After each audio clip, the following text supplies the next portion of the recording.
আমার নাম অনামিকা সাহা। বয়স 18, হালকা চাপা গায়ের রং, ব্যাঙ্গালোর এর নার্সিং করি। আমাদের ছোট্ট পরিবারে আমি, আমার মা, বাবা আর ভাই থাকি। আমার ভাইয়ের নাম দিলীপ সাহা। বয়স 17, ফর্সা। এই বছর এইচএসসি পরীক্ষা দিল। আমার মা গৌরীতা সাহা, বয়স 42, ফর্সা, স্বাস্থ্যবান চেহারা, হাউসওয়াইফ। আর আমার বাবা উপেন্দ্র সাহা, বয়স 47, শ্যামলা একটা প্রাইভেট কোম্পানিতে চাকরি করে।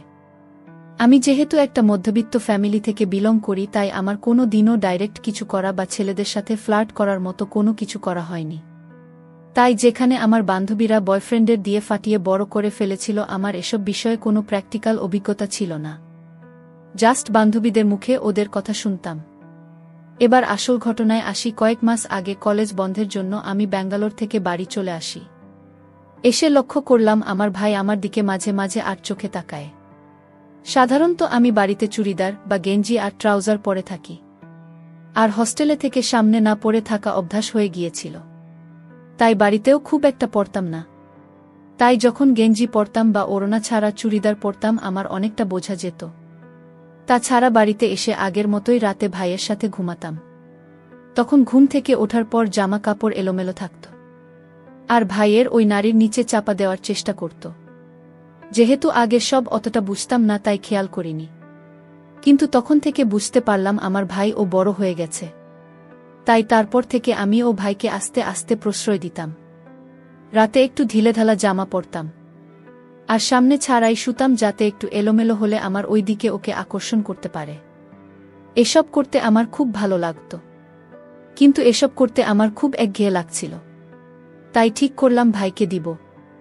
হাজার হোক আমি একটা মেয়ে, তাই খিদে আমার মধ্যেও কম ছিল না। আর বাড়িতে একটা তরতাজা ভাই থাকতে বাইরে গিয়ে দেওয়ার প্রয়োজনই পড়ে না। তাই তারপর থেকে আমি ওর আরও কাছাকাছি চলে গেলাম। যখন তখন ওর সামনে ঢলে পড়তাম, রাতে পিছন থেকে চেপে ধরতাম, যাতে আমারও ঘষা লাগতে পারে। ঘুমের মধ্যে ওর গায়ে পা তুলে দিতাম, আরও কাছে থাকলে ওড়না সরিয়ে রাখতাম। বলাই বাহুল্য, এগুলো বাবা মায়ের চোখ এড়িয়ে চলতে। আর মুখে বিরক্তি দেখালেও বেশ বুঝতে পারতাম ও নিজেও ভেতরে ভেতরে এগুলো এনজয় করছে। আর আমারও নেওয়ার জন্য তার সই ছিল না। তাই ঠিক করলাম রাখির দিনকে ভাইয়ের হাতে আমার পর্দা ফাটাব। রাখির দিনটা খুবই ভালোভাবে কাটল। রাখির দিন তবুও কোনো আত্মীয়র আসেনি, তাই ঘরোয়াভাবেই আয়োজন হয়েছিল। স্নান করে আমি একটা পাতলা টপ আর ট্রাউজার করলাম। ভেতরে কিছু করিনি, যাতে আমার খুব ভালোভাবে বোঝা যায়। আর নিয়মিত শেভ করতাম বলে আমার খুব ভালো করে বোঝা যাচ্ছিল। গেঞ্জিটা এতটাই পাতলা ছিল যে আমার সদ্য স্নান করা গায়ের উপর আটসাট হয়ে লেগেছিল, সেটা পুরো বোঝা যাচ্ছিল। এভাবেই আমি রাখি নিয়ে ভাইয়ের কাছে গেলাম। ওভাবে আমাকে দেখে ওর চোখ দুইটা ছানাবড়া হয়ে গেল। বুঝলাম ওর নিচে জেগে ওঠা যন্ত্রটাকে সামলাতেও প্রাণপণে চেষ্টা করছে। আমি ওদিকে না তাকিয়ে একটা মুচকি হাসি দিয়ে ওর হাতে রাখি বেঁধে দিলাম। তারপর ওকে জড়িয়ে ধরে ওর কপালে একটা চুমু খেলাম। ওর কাছে এটা পুরোটাই অপ্রত্যাশিত ছিল, তাই ও নিজেকে ঠিক সামলাতে পারল না। কালকে আমার গায়ে পড়ে গেল। ও তাড়াতাড়ি নিজেকে সামলে নীল আর স্বরে বলল। বদলে আমি ওকে একটা মুচকি হাসি উপহার দিলাম। রাতে খাওয়া দাওয়ার পর আমি আর ভাই আমাদের ঘরে ঘুমাতে গেলাম। আমাদের ঘরটা ছিল বাড়ির পিছন দিকে, আর ফ্যান চলত বলে এক ঘরের কথা অন্য ঘরে শোনা যেত না। তখন বর্ষাকাল হলেও 24 দিন ধরে খুব গরম পড়েছিল, তাই আমরা ফ্যান চালিয়ে ঘুমাতাম। ভাই রাতে সম্পূর্ণ ঘুমাতো, তাই আমি ঘরে গিয়ে বললাম আমার খুব গরম লাগছে। তাই আমিও সম্পূর্ণ হয়ে ঘুমাব। ও একটু অবাক হয়ে বলল, কি যে বলিস, তুই কি ঘরে একা নাকি যে সম্পূর্ণ হয়ে ঘুমাবি? আমি বললাম, একা না হলেই নাকি হয়েছে? আমি তো খারাপ কিছু করছি না। ধুর, আমি একটা ছেলে আর তুই একটা মেয়ে, ভাবে একসাথে ঘুমানো যায় নাকি? কেন ছেলে মেয়ে একসাথে সম্পূর্ণ হয়ে ঘুমায় না?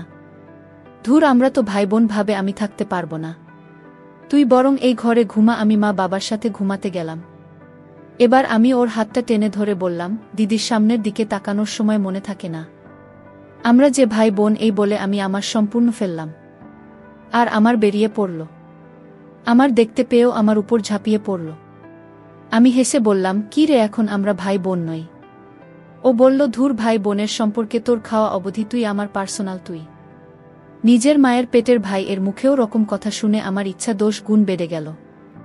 আমি ওর মাথাটা আমার রান্না করা খাবারের উপর রেখে বললাম, যত পারিস তোর দিদির খাবার আমার মুখে এসব কথা শুনে অবাক হয়ে গেল। বলল, এসব কথা কি তুই কোথায় শিখেছিস? আমি বললাম, বাইরে হস্টেলে থাকলে অনেক কিছু শেখা হয়ে যায়। ও আর কথা না বাড়িয়ে খাওয়া শুরু করল। আমি ওর খাওয়া দেখে মুচকি হাসলাম। আমার হাসি দেখে ভাই হেসে বলল, কাজ শুরু করার আগে এই অবস্থা? শুরু করলে কি হবে? আমি বললাম, যা হবে হবে, তুই চালিয়ে যা। ওর কাজ দেখে আমি বললাম, এত ভালো কাজ কোথায় শিখলেন? আগে কাজ করছিস নাকি? ও বলল, না, এই প্রথম। আমি হেসে বললাম, তবে এবার রাখিতে আমি তোকে আমারে গিফট করলাম। ও তাই শুনে আমাকে একটা হামি দিল। সেই রাতে আমরা আরও অনেক কাজ করেছিলাম। তারপরেও অনেক করেছি।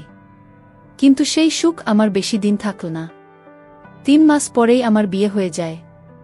আমার স্বামী বিদেশ থাকে। বিয়ের 1 মাস পর বিদেশ চলে গিয়েছে। বাসর রাতেই স্বামী দিয়েছিল। এরপর আর কেউ দেয়নি। বলতে পারো নেওয়ার ইচ্ছে আছে, কিন্তু উপায় নেই। স্বামীর আবার সমস্যার কারণে বাচ্চাও হয়নি। স্বামী বিদেশ গেল, 1 বছর পার হয়ে গেছে। বর্তমানে গ্রীষ্মকাল চলছে। অনেক গর্ব করছে। শরীর ঠিক রাখতেও অনেক পানি খেতে হয়। অবশ্য আমি প্রয়োজনের চেয়ে বেশি খাই। এই গরমের মধ্যে আমি আর আমার বান্ধবী একদিন ঠিক করি শপিং করতে যাব। দিনের বেলা অনেকটা, তাই সন্ধ্যার পর বাহির হব ঠিক করি। আমি বান্ধবীর সাথে সন্ধ্যায় শপিং এ বাহির হই। বাহির হওয়ার আগে বেশি করে পেট পুরে পানি খেয়ে নিই। সে দিনও খুব গরম পড়েছিল। সন্ধ্যা হয়ে যাওয়ার পর অনেক গরম লাগছিল। আমি বান্ধবী কেনাকাটা করে বান্ধবীর বাসায় গেলাম। কেনাকাটা করতে করতে অনেক সময় পার হয়ে যায়, বুঝতে পারি নাই কখন 10টা গেল। এরপর বান্ধবীর সাথে কিছুক্ষণ তার বাসায় আড্ডা দেয়। আড্ডা দিতে দিতে আবার 1 লিটারের মতো পানি খেয়ে ফেলেছিলাম। এরপর বেরিয়ে গেলাম বাসার উদ্দেশ্যে। বান্ধবীর বাসা থেকে বেরিয়ে রিকশার জন্য অপেক্ষা করতে থাকি। অনেক পরে একটা রিকশা পেলাম, কিন্তু রিকশাওয়ালা ভাড়া চাচ্ছে 200 টাকা। অনেক রাত হয়ে যাওয়ার রিকশাওয়ালা অতিরিক্ত ভাড়া চাচ্ছে। আর আশেপাশে আর রিকশা নেই, তাই 200 টাকায় উঠে পড়লাম। রিকশাওয়ালা, তার বয়স বেশি না, 35 বছরের মতো হবে। কুচকুচে কালো, তবে পেটানো শরীর, লেবার তো, তাই গায়ে শক্তি ধরে। যাই হোক, কথায় কথায় বাসার কাছাকাছি পৌঁছে গেলাম। প্রচণ্ড গরম পড়ায় আধভেজা হয়ে গেছি। রিকশাওয়ালাও কাকভেজা। বাসা থেকে কিছু দূরে আসার পর মনে হলো যে আমি আমার 5টা আমার বান্ধবীর বাসায় চলে এসেছি। পার্সের মধ্যে আমার সব টাকা ছিল। এর মধ্যে বাসার সামনে চলে এলাম। বাচ্চাটা ছিল নিচতলা। আমি রিকশাওয়ালাকে বললাম, তুমি দাঁড়াও, আমি টাকা নিয়ে আসছি। ও আচ্ছা বলে গেটের সামনে দাঁড়াল। দরজার সামনে গিয়ে মনে পড়ল বাসার চাবি ও পাশে। আমি পিছনে ঘুরে গিয়ে রিকশাওয়ালাকে বললাম সব। জানতে চাইলাম হাতুড়ি জাতীয় কিছু আছে কিনা। একটা ছোট্ট রোলের টুকরো আনা। বলল, চলে না, তালা ভাঙা দেয়। আমি দরজার সামনে নিয়ে গেলাম। লোহার টুকরা দিয়ে অনেকক্ষণ যাবত চেষ্টা করার পর তালা খুলে গেল। তাহলে তো খুবই শক্ত ও দামি ছিল। তবুও কিভাবে জানি খুলে ফেল। কি শক্তি রে বাবা! অনেকক্ষণ যাবৎ বাইরে দাঁড়িয়ে থাকায় আমি আর রিকশাওয়ালা পুরো ভিজে গেছি। যাই হোক, বেচারা এত কিছু করল, তাই তাকে ভিতরে এসে চোখে বসতে বললাম। ঘরে ঢুকে লাইট জ্বালানোর পর তাকে একটা তোয়ালে দিয়ে গা মুছতে বললাম। রিকশাওয়ালা 1 গ্লাস পানি চেয়ে বসে, তাই তার জন্য পানি আনতে কিচেন রুমে গেলাম। কিন্তু সেখানে পানি ছিল না। বাসায় না থাকায় ট্যাঙ্কে পানি পুরানো হয়নি। আর আমিও জাপানি ছিল সব খেয়ে বেরিয়েছিলাম। কিছু করার ছিল না, তাই রিকশাওয়ালাকে বলি পানি নেই। যাই হোক, রিকশাওয়ালাকে বসতে বলে আমিও চেঞ্জ করতে গেলাম। ওই দিন শাড়ি পরেছিলাম। ভিতরে কিছু ছিল না, তাই শুধু শাড়ি ছেড়ে একটা টি-শার্ট আর প্লাজো পরে নিলাম। চেঞ্জ করে রুম থেকে বেরোতে গিয়ে দেখলাম সে এতক্ষণ দরজার ফাঁক দিয়ে দেখছিল। আমি রেগে গিয়ে বাহিরে এসে তাকে চড় মেরে বসলাম। বলল, আমি ভুল করেছি, মাস দেন, আমার টাকা দেন, চলে যায়। আমি রেগে বেডরুমে গেলাম। এ কি? আলমারির চাবি ভুলে পার্সেকরের সাথে নিয়ে গেছে, কি হবে এখন?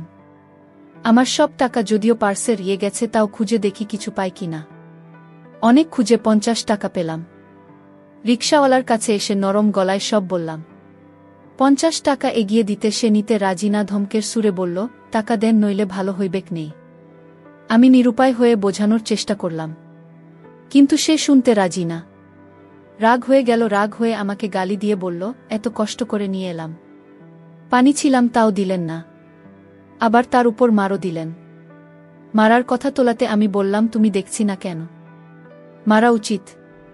এবার সে গালাগালি শুরু করল। আমি প্রতিবাদ করতে গেলে আমাকে উল্টো বলে 2 ঘন্টা ঘুরাইয়া আছেন।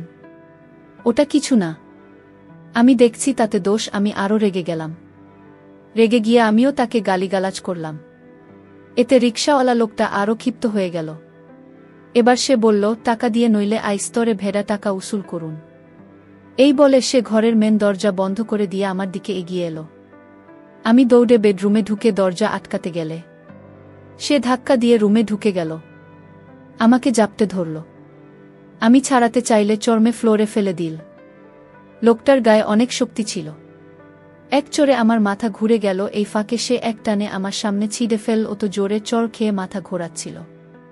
কোনো মতে নিজেকে নিয়ন্ত্রণে আনি ততক্ষণে সে আমি প্রতিবাদের চিৎকার করতে গেলে আমার মুখ চেপে ধরে লোকটা হা হা করে হাসতে শুরু করে।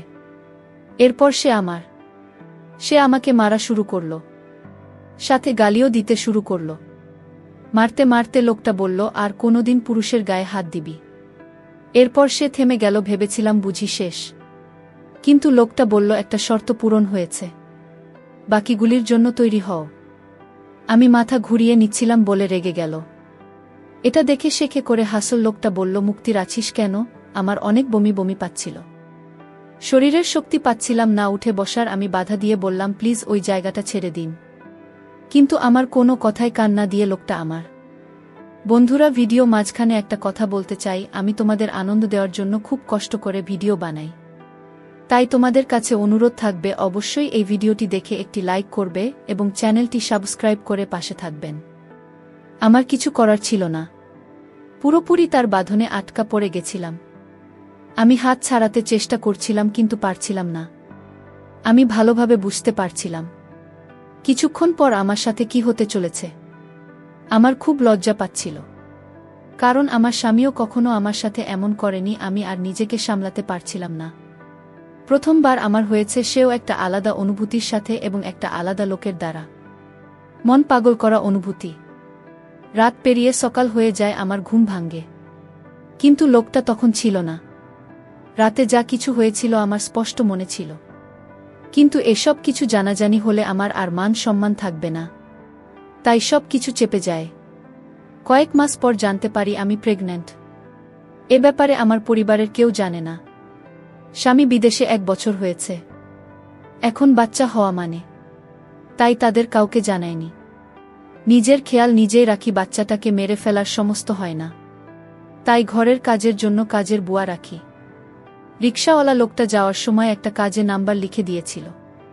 এরপর 1 বছর কেটে যায়, ফুটফুটে বাচ্চার জন্মদিন। বাচ্চা পুরোপুরি লোকটা মতো চেহারা। বাচ্চাটার দিকে তাকিয়ে লোকটার সাথে কাটানো কথাগুলো মনে পড়ে গেল। বাচ্চার জন্মের পর ওই লোকটাকে একদিন কল করি। প্রথমে চিনতে পারেননি, পরবর্তীতে বুঝতে পারল। লোকটাকে বাড়ি আসতে বলি, লোকটাকে তার নিজের সম্পর্কে বলতে বলি। লোকটা জানায় তার অন্য জায়গায় থাকে। লোকটা এই শহরে রিকশা চালায় 10 বছর। ছুটি নিয়ে বাড়িতে গেলে লোকটার বয়স সমস্যার কারণে বুকে দিতেও পারে না, তার বাচ্চা হয় না। লোকটাকে তার বাচ্চা কোলে দিলাম এবং সান্ত্বনা দিয়ে বললাম, তোমাকে আর তোমার বউয়ের কাছে যেতে হবে না, শুধু মাসে মাসে তাকে টাকা পাঠিয়ে দিও। আর তুমি এবার থেকে আমার সাথে থাকবে, আমার স্বামী অনুপস্থিতিতে তুমি আমার সঙ্গী হবে। তবে এ ব্যাপারে কাউকে বলা যাবে না। বর্তমানে আমি আসে, একই সাথে থাকি। সে সারাদিন রিকশা চালিয়ে বাড়িতে আসে, আর আমি বেশি বেশি খাবার খেয়ে তার আর তার বাচ্চার জন্য দুধ ও গুজে রাখি। আমার স্বামী 5 বছর পর পর দেশে আসবে এবং 12 মাস থাকবে, তাই এর জন্য আগে ব্যবস্থা করে রাখি। যতদিন আমার স্বামী থাকে ততদিন সে লোকটা আর তার বাচ্চাকে নিয়ে অন্য জায়গায় থাকে। আমার স্বামী চলে যাওয়ার পর তারা আবার আসে। বন্ধুরা, আজকের গল্পটি যদি তোমাদের ভালো লেগে থাকে তাহলে অবশ্যই ভিডিওটিতে লাইক করতে ভুলবেন না। আর এরকম নতুন নতুন গল্প পেতে আমাদের চ্যানেলটিকে সাবস্ক্রাইব করে পাশে থাকবে।